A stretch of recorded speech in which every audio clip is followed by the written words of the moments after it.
Voilà, bonjour mes chers frères et sœurs, notre carême se poursuit, voilà, temps baptismal, et donc l'EAP nous a invités à réfléchir sur le baptême, ce qui est très très bien puisque nous le faisons en union avec les catéchumènes qui vont être baptisés à Pâques, et ils sont nombreux dans notre groupement paroissial jeunes et adultes. Et puis pour nous qui avons été baptisés depuis longtemps, c'est l'occasion aussi de renouveler notre baptême, de nous y replonger à sec en quelque sorte. Nous referons notre renonciation et notre profession de foi lors de la vigile pascale ou le jour de Pâques. Voilà, donc il me revient à moi, maintenant on m'a demandé de parler de l'un des trois rites qui suivent le baptême, à savoir celui du vêtement blanc. En effet, il y a trois rites après le baptême. Il y a celui de l'onction. L'onction, c'est l'huile, le Saint-Crème, consacré par l'évêque, qui pénètre la peau et donc qui est le beau symbole de notre pénétration en quelque sorte par l'Esprit Saint pour être fidèle au Christ. Puis le vêtement blanc dont je vais parler est le rite de la lumière. Alors en ce qui concerne le vêtement blanc, évidemment, je vous lis d'abord ce que dit le rituel à ce sujet. Donc on prénomme celui qui ou celle qui a été baptisé.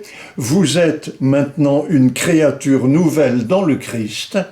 Vous avez revêtu le Christ, recevez ce vêtement blanc, puissiez-vous garder intacte votre dignité de fils de Dieu jusqu'au jour où vous paraîtrez devant Jésus, Christ et Seigneur, afin d'avoir la vie éternelle.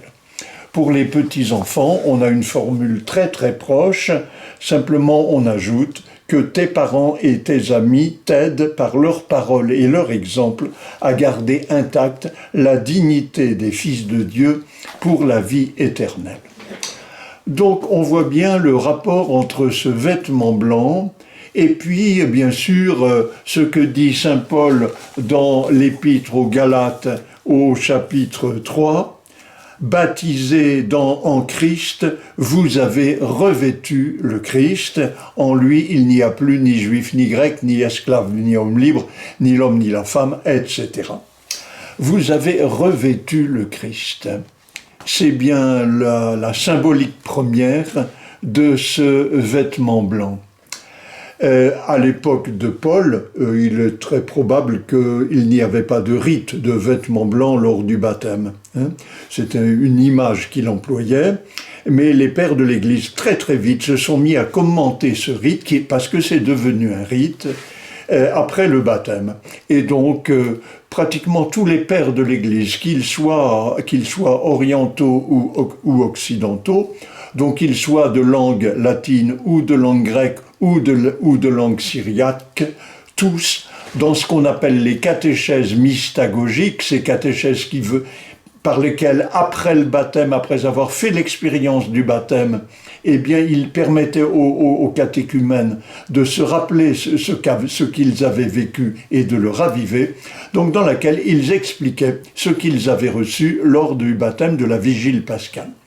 Et donc tous développent l'image du vêtement blanc comme expression ou bien du Christ ressuscité dont le récit de la transfiguration nous rappelle qu'il avait des vêtements d'une blancheur éclatante, ou bien alors, comme le fait saint Ambroise et bien d'autres encore, comme le symbole d'une sorte d'innocence. L'image du vêtement a un petit inconvénient et aussi des avantages.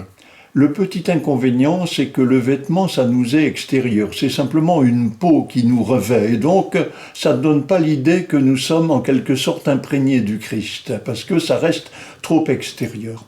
En revanche, l'intérêt de cette image, c'est que le vêtement, c'est une enveloppe. Nous sommes enveloppés par le Christ, et donc nous lui appartenons. Vous appartenez au Christ désormais, par exemple, dit saint Paul. Et cette idée d'une appartenance au Christ est vraiment très belle.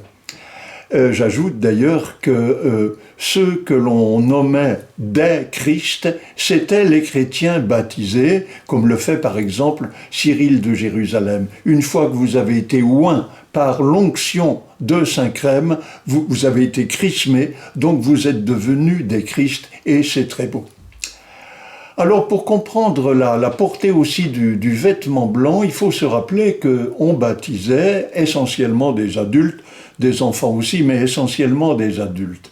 Le rite était extrêmement parlant, puisqu'on commençait par se mettre en tenue d'Adam, en tenue du premier Adam, l'homme pécheur. Et d'ailleurs, par exemple, quelqu'un comme Cyril de Jérusalem nous dit « Vous étiez nus à la vue de tous et vous ne rougissiez pas ». Bon, cette nudité, il a bien quand même fallu la traiter avec une certaine pudeur, d'où l'apparition en Orient notamment de celles qu'on a appelées les diaconesses. C'était le prêtre ou l'évêque qui baptisait en plongeant la tête 3 fois dans la piscine baptismale, et la personne était, quand il s'agissait d'une femme, était simplement recouverte d'un voile pour des affaires de décence. Mais autrement, ça se passait comme ça. Donc, on se mettait en tenue d'Adam, on descendait dans le baptistère par un côté. Au milieu du baptistère, on était baptisé, je viens de le dire, 3 fois, soit avec la formule « est baptisé un tel au nom du Père et du Fils et du Saint-Esprit », soit avec une autre formule « crois-tu en Dieu le Père, je crois plouf, crois-tu en Jésus-Christ son Fils, je crois plouf, crois-tu en l'Esprit Saint, je crois plouf », etc. Et puis on remontait par l'autre côté pour recevoir précisément le vêtement blanc du nouvel Adam. Donc le baptême, c'était bien à la fois une descente et une remontée, c'était une traversée, le baptême est un passage, c'est une immersion dans l'eau qui symbolise la mort, car dans l'eau il n'y a pas d'air, et si on y reste, on meurt, donc la symbolique est très belle, pour retrouver la vie, une vie nouvelle, le souffle du ressuscité, on est d'abord plongé dans un lieu de mort. Et bien sûr, ce passage de l'ancien Adam, premier Adam, au nouvel Adam, comme dit saint Paul, le Christ, dont on est revêtu, et c'est évidemment extrêmement parlant. Bien entendu, il va de soi que la symbolique du vêtement blanc était particulièrement parlante, et d'ailleurs elle est née à cette occasion-là, lorsqu'on baptisait surtout des adultes, et qu'on passait du dépouillement du vieil homme au revêtement de l'homme nouveau, donc quand il y avait des baptêmes par immersion. Mais aujourd'hui, où il y a guère de baptême par immersion, eh bien, la symbolique peut rester très belle lorsque on revêt, par exemple, les adolescents et les adultes que l'on baptise d'une cape blanche, ou lorsqu'on leur remet une aube blanche qui est l'habit du Christ ressuscité. C'est très parlant. En ce qui concerne les petits-enfants, bon, il est rare qu'il y ait des baptêmes par immersion, quoique moi j'en ai fait un certain nombre pour des enfants qui ont moins d'1 an. Donc à ce moment-là, on les revêt d'une robe baptismale. Enfin, il y a toute une symbolique qui est facile à comprendre.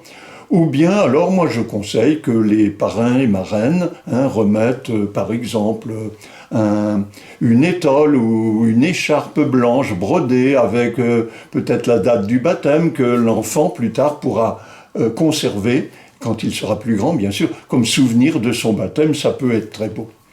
Voilà, donc nous sommes le vêtement blanc qui dit notre appartenance au Christ. Nous lui appartenons. Comme a dit quelqu'un, en lui nous devenons esclaves, nous devenons libres de tout, mais esclaves de l'amour. Et c'est très beau. Voilà, bonne continuation de carême, frères et sœurs, et bien sûr, j'espère que nous revivrons tout cela lors de la veillée pascale. Au revoir.